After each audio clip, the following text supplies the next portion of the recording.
بالله من الشيطان الرجيم بسم الله الرحمن الرحيم ألم تر إلى الذي حاج إبراهيم في ربه أن آتاه الله الملك إذ قال إبراهيم ربي الذي يحيي ويميت قال أنا أحيي وأميت قال إبراهيم فإن الله يأتي بالشمس من المشرق فأت بها من المغرب فبهت الذي كفر والله لا يهدي القوم الظالمين۔ محترم حضرات،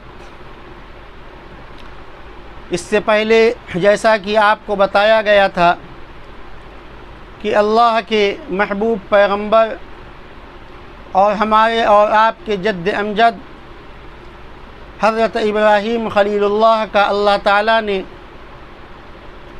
امتحان لیا اور آپ کو جانچا اور پرکھا۔ آپ کو یہ بتلا دیا جائے کہ امتحان کیوں ہوتا ہے، جانچا اور پرکھا کیوں جاتا ہے۔ امتحانات اور آزمائش دنیا کے اندر بھی اسی لیے ہوتے ہیں تاکہ انسان کو، ایک بچہ ہے اگر اسکول میں پڑھنے والا تو اس کا امتحان اس لیے لیا جاتا ہے تاکہ اس کو اگلا درجہ مل سکے، اگلا کلاس مل سکے، اس کو آگے بڑھایا جا سکے۔ ٹھیک اسی طریقے سے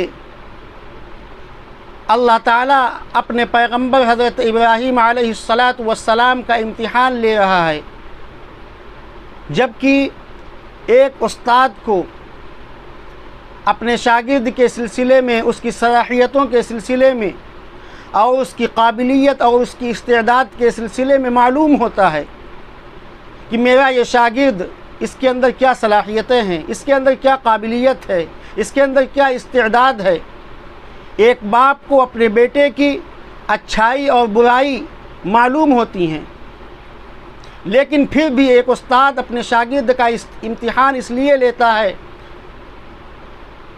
تاکہ دوسرے بچوں کے سامنے اس کی صلاحیت اور اس کی قابلیت اور اس کی استعداد دوسرے بچوں کے سامنے آ سکے۔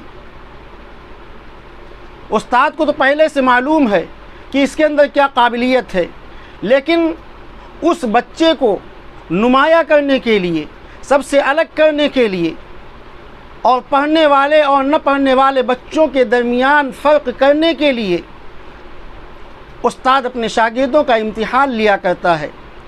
تو ٹھیک اسی طریقے سے اللہ تعالیٰ نے اپنے محبوب پیغمبر حضرت ابراہیم خلیل اللہ کا امتحان لیا۔ اللہ کو خوب معلوم تھا کہ میرا محبوب پیغمبر کن صلاحیتوں کا حامل ہے، کیا کیا خوبیاں اس کے اندر ہیں، لیکن یہ امتحان اس لیے ہوا تاکہ حضرت ابراہیم خلیل اللہ کے اندر جو صلاحیت ہے، جو قابلیت ہے، جو استعداد ہے، وہ لوگوں کے سامنے آیا ہو جائے۔ اور چونکہ آپ کو ایک بلند مرتبہ اللہ کو دینا تھا، اپنا خلیل بنانا تھا، اس لیے اللہ تعالیٰ نے آپ کو جانچا اور پرکھا۔ قرآن پاک کے اندر اللہ تعالیٰ نے ارشاد فرمایا کہ احسب الناس ان يتركوا ان يقولوا آمنا وهم لا يفتنون، کہ اے لوگوں، اے اللہ کے بندوں، کیا تم نے یہ گمان کر لیا ہے کہ تم نے کہہ دیا کہ ہم ایمان لائے، کیا تمہیں جانچا نہیں جائے گا، پرکھا نہیں جائے گا، تمہارا امتحان نہیں لیا جائے گا؟ وَلَقَدْ فَتَنَّ الَّذِينَ مِن قَبْلِهِمْ فَلَيَعْلَمَنَّ اللَّهُ الَّذِينَ صَدَقُوا وَلَيَعْلَمَنَّ الْكَاذِبِينَ۔ اے لوگوں، تم سے پہلے جتنے بھی لوگ اس دنیا کے اندر آئے ہیں، سب کو ہم نے جانچا ہے اور پرکھا ہے۔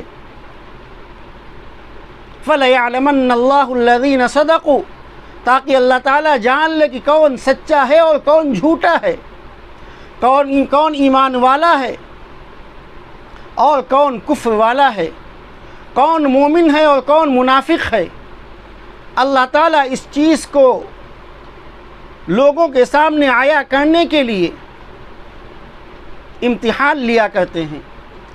تو حضرت ابراہیم علیہ السلام کے کئی امتحانات ہوئے، آج دوسرے امتحان کا تذکرہ آپ کے سامنے کیا جا رہا ہے کہ جب قوم کے سامنے، اپنے گھر والوں کے سامنے انہوں نے حق بات کا اعلان کر دیا، اور اس حق بات کے اعلان کرنے کے بعد میں باپ نے گھر سے نکال دیا، اس کے بعد میں کسی نہ کسی طریقے سے یہ بات اس وقت کا جو بادشاہ تھا نمرود تک یہ بات پہنچ گئی، اور اس نے حضرت ابراہیم علیہ السلام کو بلوایا۔ حضرت ابراہیم علیہ السلام چونکہ بت پرستی کے خلاف تھے، نمرود کو جب اس کی خبر ملی تو اس نے اپنے سامنے بلوایا۔ حضرت ابراہیم علیہ السلام نے اس کو سجدہ نہیں کیا۔ بادشاہ وقت نے پوچھا کہ اے ابراہیم، پوری قوم اور پورا ملک مجھے سجدہ کرتا ہے، تم نے سجدہ کیوں نہیں کیا؟ حضرت ابراہیم علیہ السلام نے ارشاد فرمایا کہ میں اپنے پروردگار کے علاوہ کسی کو سجدہ نہیں کرتا۔ نمرود نے پوچھا کہ تیرا رب کون ہے؟ کون تجھے کھلاتا ہے اور کون تجھے پلاتا ہے؟ تیرا پالنے والا کون ہے؟ تو حضرت ابراہیم علیہ السلام نے ارشاد فرمایا کہ ربی الذی یحیی و یمیت، کہ میرا پروردگار وہ ہے کہ جو مارتا بھی ہے اور جلاتا بھی ہے۔ حضرت ابراہیم علیہ السلام کا کچھ مکالمہ ہوا بادشاہ سے، اسی کا تذکرہ اللہ تعالیٰ نے یہاں پر کیا ہے کہ حق بات کے لیے حضرت ابراہیم علیہ السلام کو کن مصیبتوں سے گزرنا پڑا۔ اسی کو اللہ تعالیٰ نے ارشاد فرمایا کہ أَلَمْ تَرَ إِلَى الَّذِي حَاجَّ إِبْرَاهِيمَ فِي رَبِّهِ أَنْ آتَاهُ اللَّهُ الْمُلْكُ، کہ اے محمد صلی اللہ علیہ وسلم، کیا آپ اس شخص کو نہیں دیکھتے جس نے اپنے رب کے سلسلے میں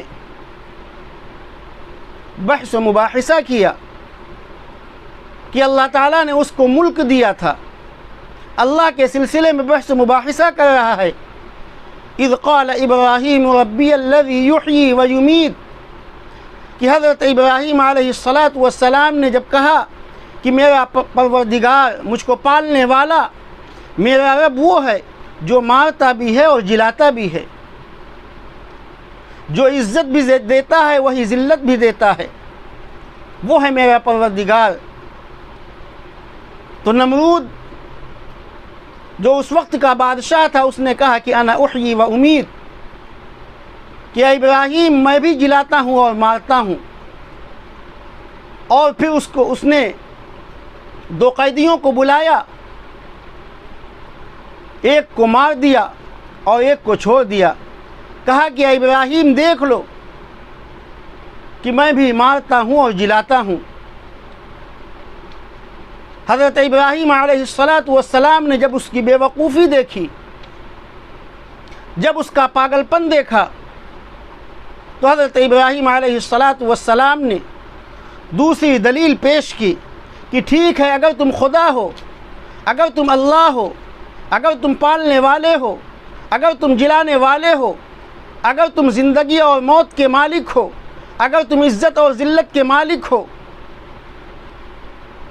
تو یاد رکھو فَإِنَّ اللَّهَ يَأْتِي بِالشَّمْسِ مِنَ الْمَشْرِقِ، کہ میرا پروردگار، میرا پالنہار، میرا خدا، میرا مالک سورج کو مشرق سے نکالتا ہے اور مغرب میں ڈبوتا ہے، مشرق سے نکالتا ہے، پورب سے نکالتا ہے، اور پچھم میں میرا مالک لے جا کر کے اس کو چھپا دیتا ہے۔ تو تم ایسا کرو کہ تم مغرب سے نکال دو، پچھم سے نکال دو اور مشرق میں لے جا کر کے چھپا دو۔ فبہت الذی کفر، اس کے ہاتھوں کے طوطے اڑ گئے، پیروں تلے زمین نکل گئی، اور وہ بادشاہ کھسیا کر کے رہ گیا۔ حضرت ابراہیم علیہ السلام کی بات کا کوئی جواب نہ دے سکا۔ اسی کو اللہ تعالیٰ نے ارشاد فرمایا کہ فبہت الذی کفر واللہ لا یہدی القوم الظالمین، اور اللہ تعالیٰ ظالم قوموں کو ہدایت نہیں دیتا ہے۔ تو حضرت ابراہیم علیہ السلام نے اپنے گھر سے نکل کر کے بادشاہ کے دربار میں جا کر کے حق کا اعلان کیا۔ حضرت ابراہیم علیہ السلام پہلے ہی کہہ چکے تھے کہ تاللہ لأکیدن اصنامکم، کہ اے لوگوں میں تمہارے بتوں کے لیے ایسی تدبیریں کروں گا کہ تم سوچ نہیں سکتے ہو۔ چنانچہ تمام کے تمام لوگ میلے اور ٹھیلے میں چلے گئے، گھومنے چلے گئے، سیر و تفریح میں چلے گئے۔ حضرت ابراہیم علیہ السلام سے لوگوں نے کہا کہ اے ابراہیم تم بھی چلو۔ حضرت ابراہیم علیہ السلام نے فرمایا کہ نہیں، میں نہیں جاتا۔ جب تمام کی تمام قوم میلے کے اندر، سیر و تفریح کے اندر چلی گئی، تو حضرت ابراہیم علیہ السلام بت خانے کے اندر گئے اور دیکھا کہ بتوں کے سامنے کھانا رکھا ہوا ہے، بتوں کے سامنے مٹھائیاں رکھی ہوئی ہیں، بتوں کے سامنے پھل رکھے ہوئے ہیں، بتوں کے سامنے مختلف چیزیں رکھی ہوئی ہیں۔ حضرت ابراہیم علیہ السلام نے ان کو مخاطب کیا اور کہنے لگے کہ الا تاکلون، کہ اے بتوں تم کیوں نہیں کھاتے؟ کیا بات ہو گئی؟ کیا تم ناراض ہو؟ کہیں سے کوئی آواز نہیں آئی۔ حضرت ابراہیم علیہ السلام نے ایک کلہائی لی، اور کلہائی لینے کے بعد میں تمام بتوں کو توڑ ڈالا۔ کسی کا ہاتھ توڑا، کسی کا پیر توڑ دیا، کسی کی ناک توڑ دی، اور کلہائی سب سے بڑا جو بت تھا اس کی گردن میں ڈال دی۔ جب لوگ میلے سے واپس آئے تو انہوں نے سوچا کہ لاؤ بتکتے کے اندر جائیں، تاکہ وہاں پر جا کر کے سب سے پہلے ہم اپنے بتوں کی عبادت کر لیں، اس کے بعد میں اپنے گھروں کو واپس جائیں۔ تو جب بتکدے کے اندر داخل ہوتے ہیں تو دیکھتے ہیں کہ وہاں کا منظر بہت ہی عجیب و غریب ہے۔ قوم کے اندر ایک ہلچل مچا ہوا ہے کہ یہ کام کس نے کیا۔ ہوتے ہوتے نمرود تک یہ بات پہنچی تو نمرود نے کہا کہ من فعل هذا بآلهتنا انه لمن الظالمین، کہ ہمارے معبودوں کے ساتھ میں، ہمارے مشکل کشا کے ساتھ میں یہ معاملہ کس نے کیا؟ جب ذرا غصہ اس کا ٹھنڈا ہو گیا تو کچھ لوگوں نے کہا کہ سمعنا فتى يذكرهم يقال له ابراہیم، کہ ہم نے ایک شخص کے سلسلے میں سنا ہے کہ جس کو ابراہیم کہا جاتا ہے، ہو سکتا ہے کہ یہ اس کا کام ہو۔ حضرت ابراہیم علیہ السلام کو بلایا گیا اور آپ سے پوچھا گیا کہ اَأَنْتَ فَعَلْتَ هَذَا بِآلِهَتِنَا یا ابراہیم، کہ ابراہیم کیا تم نے ہمارے بتوں کے ساتھ میں یہ معاملہ کیا ہے؟ کیا تم نے یہ معاملہ کیا ہے؟ حضرت ابراہیم علیہ السلام نے ارشاد فرمایا کہ بل فعلہ کبیرہم، کہ ان کے بڑے سے پوچھو، جس کے گردن میں کلہائی لٹکی ہوئی ہے اس سے پوچھو یہ کس نے کیا ہے۔ ھذا فاسألوہم ان کانوا ینطقون، اگر یہ بولنے کی طاقت رکھتے ہیں، اگر یہ دیکھنے کی طاقت رکھتے ہیں، اگر یہ نفع اور نقصان کی طاقت رکھتے ہیں تو ان سے پوچھو۔ آپ اندازہ لگائیے کہ حضرت ابراہیم علیہ السلام ارشاد فرما رہے ہیں بل فعلہ کبیرہم، کہ ان کے بڑے سے پوچھو۔ یہاں پر مفسرین نے ایک نقطہ لکھا ہے کہ حضرت ابراہیم علیہ السلام اگر جھوٹ بولتے ہیں کہ ہم نے یہ کام نہیں کیا تو نبوت جا رہی ہے، اور اگر کہہ دیں کہ ہم نے یہ کام کیا ہے تو جان جا رہی ہے۔ حضرت ابراہیم نے درمیانی راستے کو اختیار کیا اور فرمایا کہ بل فعلہ کبیرہم، کہ ان کے بڑے سے پوچھو یہ کس نے کیا ہے۔ فرجعوا الی انفسہم فقالوا انکم انتم الظالمون، لوگوں نے اپنے سروں کو جھکا لیا اور کہنے لگے کہ لقد علمت ما هؤلاء ينطقون، کہ ابراہیم تم تو جانتے ہو کہ یہ بولتے نہیں ہیں، یہ سنتے نہیں ہیں۔ حضرت ابراہیم علیہ السلام کو یہاں پر ایک پوائنٹ مل گیا اور فوراً حق بات کا اعلان بادشاہ وقت کے سامنے بھی کیا، قوم کے سامنے بھی کیا، اور کہنے لگے کہ افتعبدون ما تنحتون، کہ اے لوگوں تم اس کی عبادت کیوں کرتے ہو جو خود تراشتے ہو، اے لوگوں تم ان چیزوں کی عبادت کیوں کرتے ہو جو خود بناتے ہو، اے لوگوں تم ان چیزوں کی عبادت کیوں کرتے ہو جو نہ سن سکتے ہیں نہ دیکھ سکتے ہیں، نہ کسی کو فائدہ پہنچا سکتے ہیں نہ نقصان پہنچا سکتے ہیں۔ اور پھر اس اعلان کرنے کے بعد میں اس کی پاداش میں حضرت ابراہیم علیہ السلام کو جن مصیبتوں سے گزرنا پڑا ہے، میرے بھائی ہمارے اور آپ کے رونگٹے کھڑے ہو جائیں گے۔ نمرود نے ایک زبردست منصوبہ بنایا اور حضرت ابراہیم علیہ السلام کو قتل کرنے کی تمام سازشیں اس نے رچ لی۔ ایک احاطہ بنوایا جو تقریباً 160 گز لمبا تھا، 40 گز چوڑا تھا، 120 گز اونچا تھا۔ 1 مہینے تک اس احاطے کے اندر لکڑیاں جمع کی گئیں اور ان لکڑیوں کے اندر آگ لگا دی گئی، اور ایسا منظر تھا کہ حضرت ابراہیم علیہ السلام کو اس آگ کے اندر ڈال دیا جائے۔ حضرت ابراہیم علیہ السلام اس آگ کے اندر گئے، اللہ تعالیٰ نے اپنے حکم سے اس آگ کو گلے گلزار کر دیا۔ نمرود کی ایک بیٹی اس منظر کو دیکھ کر کے ایمان لے آئی، لیکن نمرود بذات خود ایمان نہ لایا۔ آپ نے یعنی حضرت ابراہیم علیہ السلام نے اس کے حق میں بد دعا کی۔ اللہ تعالیٰ نے مچھروں کا ایک لشکر بھیجا جس نے نمرود کا گوشت اور پوست تمام مچھروں نے کھا لیا، یہاں تک کہ ناک کے راستے سے ایک مچھر اس کے دماغ تک پہنچ گیا، جس نے اس کو ایسی تکلیف دی کہ جب تک اس کے سر کے اوپر جوتے نہیں چلائے جاتے تھے، جب تک اس کے سر کے اوپر چپل نہیں چلائے جاتے تھے، اس کو سکون نہیں ملتا تھا۔ مستقل ایک آدمی اس کے لیے مقرر کر دیا نمرود نے کہ وہ اس کے سر کے اوپر جوتا مارتا رہے تاکہ اس کو سکون ملے، تاکہ اس کو آرام ملے۔ اور پھر اس کے بعد میں یہ عذاب جو اللہ تعالیٰ نے اس کے اوپر مسلط کیا، یہ عذاب 1-2 دن نہیں بلکہ 40 برس تک اسی عذاب کے اندر وہ مبتلا رہا۔ حضرت ابراہیم علیہ السلام کو اس آگ کے اندر ڈال دیا گیا۔ آگ کیا تھی؟ ایک دہکتا ہوا سمندر تھا، ایک آتش کدہ تھا جس کے قریب کوئی جا نہیں سکتا تھا۔